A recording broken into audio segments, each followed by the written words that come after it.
İjat kollektivi tüzügünden birge işleybiz. Dostum şafaqatga bağışlayayım. Garmunçaga.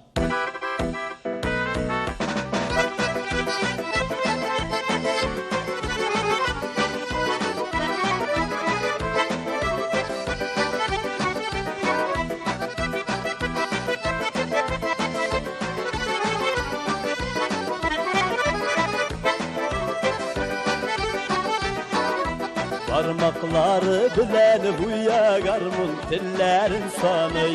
Birsini ola birsini kuya bir yigit garmun sayılay. Garmun sayırsan dıvaştay garmun sayırayla sayıray.